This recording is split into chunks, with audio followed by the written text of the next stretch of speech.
ಸರ್ವೇ ಭದ್ರಾಣಿ ಪಶ್ಯಂತು. ಇಂದು ಶ್ರೀ ಪರಾಭವನಾಮ ಸಂವತ್ಸರೆ ಉತ್ತರಾಯಣೆ ಗ್ರೀಷ್ಮ ಋತೌ ನಿಜ ಜ್ಯೇಷ್ಠ ಮಾಸೆ ಶುಕ್ಲ ಪಕ್ಷೆ.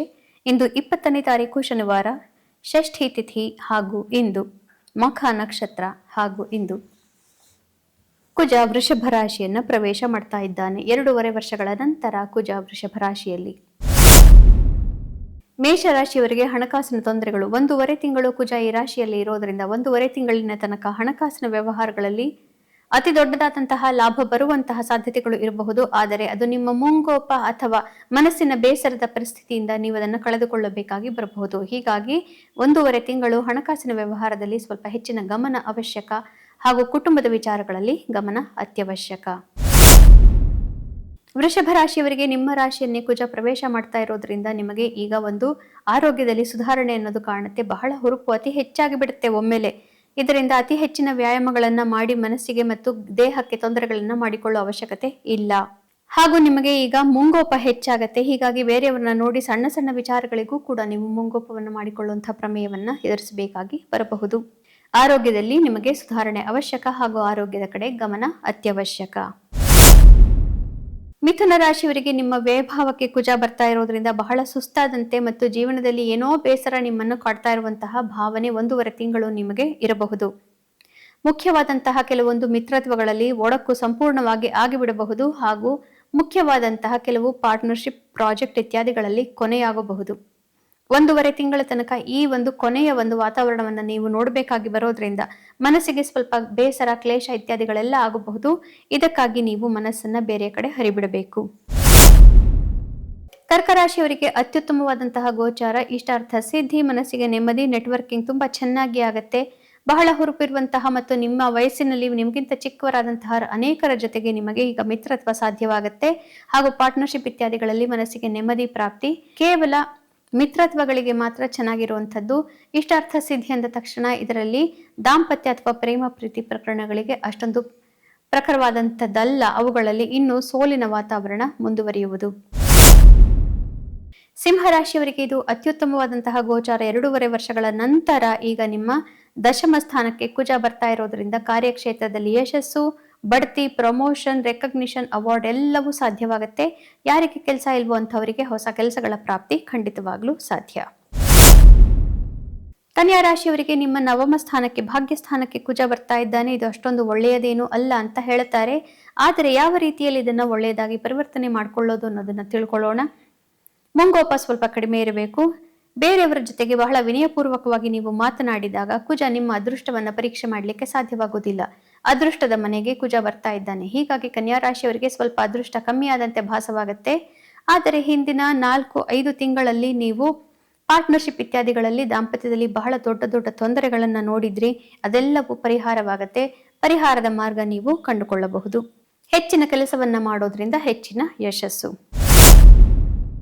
ತುಲಾ ರಾಶಿಯವರಿಗೆ ನಿಮ್ಮ ಅಷ್ಟಮಕ್ಕೆ ಕುಜ ಬರ್ತಾ ಇದ್ದಾನೆ. ಇದು ಬಹಳ ಕಷ್ಟಕರವಾದಂತಹ ಗೋಚಾರ. ರಂಧ್ರಭಾವದಲ್ಲಿ ಕುಜ ಬರೋದ್ರಿಂದ ಬಹಳನೇ ಕಷ್ಟ ಮನಸ್ಸಿಗೆ ಹಾಗೂ ನೀವು ಮುಖ್ಯವಾದಂತಹ ಕೆಲವು ಮಿತ್ರತ್ವಗಳಲ್ಲಿ ಮತ್ತು ನಿಮ್ಮ ಸಂಬಂಧಗಳಲ್ಲಿ ಬಹಳ ದೊಡ್ಡದಾದಂತಹ ಒಡಕನ್ನ ನೋಡಲೇಬೇಕಾಗಿ ಬರಬಹುದು. ಅದನ್ನು ನೀವು ನಿಭಾಯಿಸಲೇಬೇಕಾಗಿ ಬರಬಹುದು. ಫ್ರೆಂಡ್ಶಿಪ್ಗಳು, ಪಾರ್ಟ್ನರ್ಶಿಪ್ಗಳು, ಬಿಸ್ನೆಸ್ ರಿಲೇಶನ್ಶಿಪ್ಗಳು ಹಾಗೂ ಇವೆಲ್ಲವೂ ಕೂಡ ಈಗ ಒಂದು ದೊಡ್ಡದಾದಂತಹ ಕೊನೆಯನ್ನ ಮುಟ್ಟಬಹುದು. 1.5 ತಿಂಗಳಿಂದ ನೀವು ಯಾವ್ದ್ರ ಜೊತೆಗೆ ಬಡದಾಡ್ತಾ ಇದ್ರಿ ಈ ಒಂದು ಸಮಸ್ಯೆಗಳಲ್ಲಿ, ಅಂತಹ ಸಮಸ್ಯೆಗಳು ಈಗ ಸುಧಾರಿಸೋದಿಲ್ಲ, ನಾವು ಕೊನೆ ಮಾಡಲೇಬೇಕು ಅನ್ನುವಂತಹ ನಿರ್ಧಾರವನ್ನು ತೆಗೆದುಕೊಳ್ಳಬೇಕಾಗಿ ಬರಬಹುದು. ಕುಜ ಇದ್ದದನ್ನ ಸಾಧಿಸಿ ತೋರಿಸುವಂತಹ ಗ್ರಹ. ಆದ್ದರಿಂದ ಈಗ ಕೆಲವೊಂದು ಕೊನೆಗಳು ಸಾಧ್ಯವು ಮತ್ತು ಅದನ್ನ ತಪ್ಪಿಸಲಿಕ್ಕೆ ಆಗೋದಿಲ್ಲ. ವೃಶ್ಚಿಕ ರಾಶಿಯವರಿಗೆ ಕುಜ ನಿಮ್ಮ ಸಪ್ತಮ ಸ್ಥಾನಕ್ಕೆ ಬರ್ತಾ ಇದ್ದಾನೆ. ಇನ್ನ 3 ತಿಂಗಳು ತನಕ ನೀವು ಅನೇಕ ತೊಂದರೆಗಳನ್ನು ನೋಡಬೇಕಾಗಿ ಬರಬಹುದು. ಸಪ್ತಮ ಮತ್ತು ಅಷ್ಟಮದಲ್ಲಿ ಕುಜ ಬಂದಾಗ ಪಾರ್ಟ್ನರ್ಶಿಪ್, ದಾಂಪತ್ಯ, ಮಿತ್ರತ್ವಗಳು, ದೈನಂದಿನ ಚಟುವಟಿಕೆಗಳು ಇದೆಲ್ಲದರಲ್ಲೂ ಕೂಡ ಅನೇಕ ಕ್ಷೋಭೆಗಳನ್ನು ನೋಡಬೇಕಾಗಿ ಬರಬಹುದು. ಯಾರ ಮೇಲೂ ಯಾವುದೇ ಸಮಾಧಾನಕರವಾದಂತಹ ಮಾತುಗಳನ್ನ ಆಡೋದಿಕ್ಕಾಗ್ಲಿ ಕೇಳೋದಿಕ್ಕಾಗ್ಲಿ ನಿಮಗೆ ವ್ಯವಧಾನವಿಲ್ಲದೆ ಹೋಗಬಹುದು. ಇದರಿಂದ ಅನೇಕರ ಜೊತೆ ನೀವು ವೈರತ್ವವನ್ನ ಕಟ್ಟಿಕೊಳ್ಳಬೇಕಾಗಿ ಬರಬಹುದು. ಕೆಲವರು ನಿಮ್ಮನ್ನ ಸಿಟ್ಟಿನಿಂದ ಬಿಟ್ಟು ಹೋಗಬೇಕಾದಂತಹ ಪರಿಸ್ಥಿತಿಗಳು ಕೂಡ. ಹೀಗಾಗಿ ದಾಂಪತ್ಯದಲ್ಲಿ ಮತ್ತು ಪ್ರೇಮ ಪ್ರೀತಿ ಪ್ರಕರಣಗಳಲ್ಲಿ ಬಹಳ ದೊಡ್ಡದಾದಂತಹ ಮತ್ತು ಬಿಸ್ನೆಸ್ ಪಾರ್ಟ್ನರ್ಶಿಪ್ಗಳಲ್ಲಿ ದೊಡ್ಡದಾದಂತಹ ಪರಿಣಾಮಗಳನ್ನ ನೀವು ನೋಡಬೇಕಾಗಿ ಬರಬಹುದು. ಧನು ರಾಶಿಯವರಿಗೆ ಅತ್ಯುತ್ತಮವಾದಂತಹ ಗೋಚಾರ. ಷಷ್ಠ ಭಾಗಕ್ಕೆ ಕುಜ ಬರ್ತಾ ಇರೋದ್ರಿಂದ ಮೊದಲನೆಯದಾಗಿ ಶತ್ರುನಾಶ, ಶತ್ರುಧ್ವಂಸ. ಯಾರು ನಿಮ್ಮ ವಿರುದ್ಧ ಏನು ಹೇಳಲಿಕ್ಕೆ ಆಗೋದಿಲ್ಲ. 1.5 ತಿಂಗಳ ತನಕ ನೀವು ಏನು ಬೇಕಾದರೂ ಮಾಡಬಹುದು. ಎಲ್ಲದರಲ್ಲೂ ಜಯವನ್ನೇ ಸಾಧಿಸ್ತೀರಿ. ಬೇರೆಯವರು ನಿಮ್ಮನ್ನ ನೋಡಿ ಹೆದರಿ ಓಡಿ ಹೋಗುವಂತಹ ಸಂದರ್ಭಗಳನ್ನ ನೀವು ತರ್ತೀರಿ. ಹೀಗಾಗಿ ಬಹಳ ಪರಾಕ್ರಮದಿಂದ ಅನೇಕ ಸಮಸ್ಯೆಗಳಿಗೆ ನೀವೀಗ ಪರಿಹಾರವನ್ನ ಕಂಡುಕೊಳ್ಳಬಹುದು. ಅತಿಯಾದಂತಹ ಆತ್ಮವಿಶ್ವಾಸವನ್ನ ಪ್ರಕಟ ಮಾಡೋದ್ರಿಂದ ಮಿತ್ರರು ಕೂಡ ನಿಮ್ಮಿಂದ ಬೇಸರಗೊಂಡು ಅಥವಾ ನಿಮ್ಮಿಂದ ಒಂದು ರೀತಿ ಆಲಸ್ಯವನ್ನ, ಅಸಹ್ಯವನ್ನ ಪಡೆದುಕೊಂಡು ದೂರ ಹೋಗಿ ಬಿಡಬಹುದು. ಹೀಗಾಗಿ ಅತಿಯಾದಂತಹ ಆತ್ಮವಿಶ್ವಾಸ ಬೇಡ.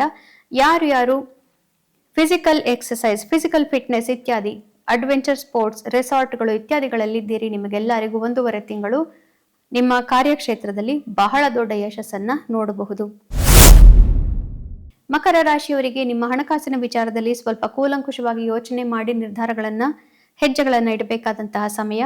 ಪ್ರಾಫಿಟ್ ಬುಕಿಂಗ್ ಇತ್ಯಾದಿಗಳು ಮತ್ತು ಸ್ಟಾಕ್ ಮಾರ್ಕೆಟ್ ಇನ್ವೆಸ್ಟ್ಮೆಂಟ್, ಟ್ರೇಡಿಂಗ್ ಇತ್ಯಾದಿಗಳು ಈಗ ಬೇಡ. ಮನಸ್ಸಿಗೆ ನೆಮ್ಮದಿ ಇರೋದಿಲ್ಲ ಹಾಗೂ ಹಣವನ್ನು ಕಳೆದುಕೊಳ್ಳಬೇಕಾಗಿ ಬರಬಹುದು. ಮಕ್ಕಳ ವಿಚಾರದಲ್ಲೂ ಕೂಡ ಪೋಷಕರಿಗೆ ಸ್ವಲ್ಪ ಬೇಸರವಾಗಬಹುದು. ಮಕ್ಕಳು ಅಷ್ಟೊಂದು ಅನುಕೂಲಕರವಾಗಿ ಮಾತನಾಡದೆ, ವ್ಯವಹಾರ ಮಾಡದೆ ಹೋಗಬಹುದು. ಆದರೆ ನಿಮ್ಮ ಕ್ರಿಯಾತ್ಮಕತೆ ಈಗ ಬಹಳ ಚೆನ್ನಾಗಿ ಇರುತ್ತೆ. ಕ್ರಿಯಾಶೀಲ ಉದ್ಯಮಗಳಲ್ಲಿರುವಂಥವರು R&D, ರಿಸರ್ಚ್ ಹಾಗೂ ನಿಮ್ಮ IQ ಬೇಸ್ಡ್ ಯಾವ್ದಾವ್ದು ಕೆಲಸಗಳನ್ನ ಮಾಡ್ತಾ ಇದ್ದೀರಿ ಅಂತವರೆಲ್ಲರಿಗೂ ಕೂಡ, ಮತ್ತು ಕಲಾವಿದರು, ಕ್ರಿಯೇಟಿವ್ ಫೀಲ್ಡ್, ಫಿಲಂ ಇಂಡಸ್ಟ್ರಿ ಇತ್ಯಾದಿಗಳಲ್ಲಿ ಇರೋರಿಗಂತೂ ಈ 1.5 ತಿಂಗಳು ಕಾರ್ಯಕ್ಷೇತ್ರದಲ್ಲಿ ಬಹಳ ದೊಡ್ಡದಾದಂತಹ ಬದಲಾವಣೆಗಳು ಆಗಿ ನಿಮ್ಮ ಪರಾಕ್ರಮದಿಂದ ಅನೇಕ ದೊಡ್ಡ ದೊಡ್ಡ ಕೆಲಸಗಳನ್ನ ಮಾಡ್ತೀರಿ.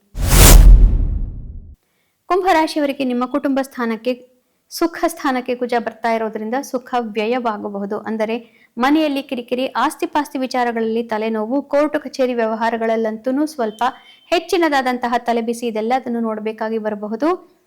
ಗುರು ಕೂಡ ನಿಮ್ಮ ಷಷ್ಠಭಾವದಲ್ಲೇ ಇರೋದ್ರಿಂದ ಈಗ ಸ್ವಲ್ಪ ನಿಜವಾಗಲೂ ಕಷ್ಟಕರವಾದಂತಹ ಸಮಯವನ್ನ ನೀವು ನೋಡಬೇಕಾಗಿ ಬರಬಹುದು. ಯಾರೊಡನೆ ವೈರತ್ವ ಬೇಡ. ಈಗ ಸಮಾಧಾನವಾಗಿ ವ್ಯವಹಾರ ಮಾಡಿದಷ್ಟು ನಿಮಗೆ ಜಯ ಸಾಧ್ಯ. ಮೀನರಾಶಿಯವರಿಗೆ ಇದು ಅತ್ಯುತ್ತಮವಾದಂತಹ ಗೋಚಾರ. ಯಾರ್ಯಾರು ಮಾಧ್ಯಮಗಳಲ್ಲಿದ್ದೀರಿ, ಮಾಧ್ಯಮಗಳ ಮೂಲಕ ಕೆಲಸವನ್ನ ಮಾಡ್ಕೋತಾ ಇದ್ದೀರಿ ಹಾಗೂ ಯೂಟ್ಯೂಬ್ ಚಾನಲ್ ಇತ್ಯಾದಿಗಳನ್ನ ಇಟ್ಕೊಂಡಿದ್ದೀರಿ, ಬರವಣಿಗೆಗಾರರು ಹಾಗೂ ಮಾತಿನಿಂದ ಉದ್ಯಮಗಳನ್ನ ಮಾಡ್ತಾ ಇರುವಂಥವರು, NGOಗಳನ್ನು ಇಟ್ಕೊಂಡಿರೋರು, ಪಾಲಿಟಿಷಿಯನ್ಸು ಮತ್ತೆ ಸ್ಟ್ಯಾಂಡ್ ಅಪ್ ಕಾಮಿಡಿಯನ್ಸ್ ಆಗಿರಬಹುದು, ಫಿಲ್ಮ್ ಸ್ಕ್ರಿಪ್ಟ್ ರೈಟರ್ಸ್ ಆಗಿರಬಹುದು, ಕವಿತೆಗಳನ್ನು ಬರೀತಾರದವರು ಆಗಿರಬಹುದು, ಹಾಡುಗಾರರಿರಬಹುದು, ಮಾತಿಗೆ ಸಂಬಂಧಿಸಿದ ಉದ್ಯಮಗಳನ್ನ ಮಾಡ್ತಾ ಇರೋರು, ಹಾಡಿಗೆ ಸಂಬಂಧಿಸಿದಂತಹ ಉದ್ಯಮಗಳನ್ನ ಮಾಡ್ತಾ ಇರೋರು ಎಲ್ಲರಿಗೂ ಕೂಡ 1.5 ತಿಂಗಳು ಬಹಳ ಬಹಳ ಅತ್ಯುತ್ತಮವಾದಂತಹ ಸಮಯ. 2.5 ವರ್ಷದ ನಂತರ ನೀವು ಈಗ ಅನೇಕ ಒಳ್ಳೆಯದನ್ನ ನೋಡಬಹುದು.